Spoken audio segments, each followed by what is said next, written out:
د کوروالی په دوران کې یوه وړه غلطي چې تاسو په ډیرو مرضونو اخته کولی شي. دوستانو دا ویډیو د معلوماتو نه ډکه ده، نو ستاسو نه هیله لرم چې ضرور یې وګورئ او مه یې سکیپ کوئ، ځکه چې که تاسو چېرې دا ویډیو سکیپ کړه د ډیرو معلوماتو نه به ناخبره پاتې شئ. خو د هر څه نه مخکې زموږ چینل پشتو پوسټ در سره سبسکرایب کړئ چې په آینده کې زموږ هره معلوماتي ویډیو تاسو ته په اسانۍ در ورسیږي.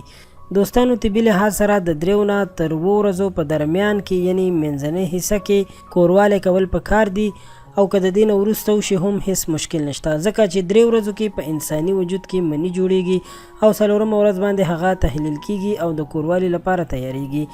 نو که یو انسان روزانه یا یو ورځ پس یا ورځ کې 2 ځله کوروالی کوي، نو د ډیرې کمزورۍ، سستۍ او د بلډ پریشر غوندې مرضونو سبب جوړیدلی شي. او یوازې دا نه بلکې د جوړونو اوبه هم ختمیږي او په ځوانۍ کې ډیرو خلکو ته د جوړونو او د خپو د ګونټو تکلیفونه پیدا کیږي چې د هغې علاج بیا بیخي ناممکن وي، او بیا د افسوس نه علاوه هغه انسان سره نور هیڅ هم نه پاتې کیږي.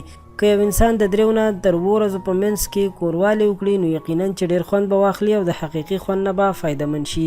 ورسره په ژوند کې د ډیرو مرضونو نه هم بچ پاتې کیدلی شي.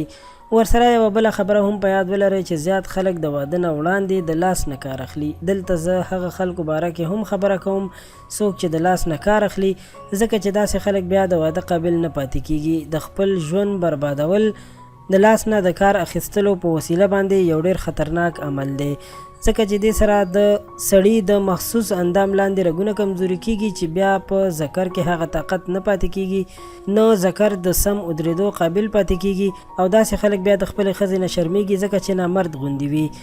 خو د فکر کولو هیڅ ضرورت نشته. که تاسو کې هر څوک داسې عادتونه کوئ، نو باید همدا نن توبه وباسئ او دا هر څه پرېږدئ، ذکر او اذکار وکړئ، روژې ونیسئ، تلاوت وکړئ او د الله پاک طرف ته متوجه شئ، نو ډیر زر به سم شئ او خپل طاقت به بیرته راوګرځوئ. خو که تاسو نن توبه وباسئ او 2 ورځې پس بیا د لاس نه کار اخلئ، نو په انجام به یې هله پوه شئ کله چې واده وکړئ، ځکه چې د واده په شپه یا د واده په ورځو کې هغه شرم چې تاسو ته درپېښیږي، نو هغه بیا ډیر خطرناک وي. د ویډیو جوړولو مقصد مې دا و که تاسو صحتمند اوسېدل غواړئ، نو کوشش وکړئ هفته کې 1 ځل کوروالی وکړئ، نو تاسو به ډیر ښه صحتمند پاتې شئ او د ډیرو مرضونو نه به هم بچ پاتې شئ. ورزش هم وکړئ چې ستاسو صحت ورسره تر او تازه وي. دوستانو دا معلومات همدومره وو. که تاسو هر څه پوښتنه لرئ، نو ماته یې کمنټ کړئ او له نورو ښایسته معلوماتو او په زړه پورې ویډیوګانو لپاره پشتو پوسټ چینل سبسکرایب کړئ. ډیره مننه.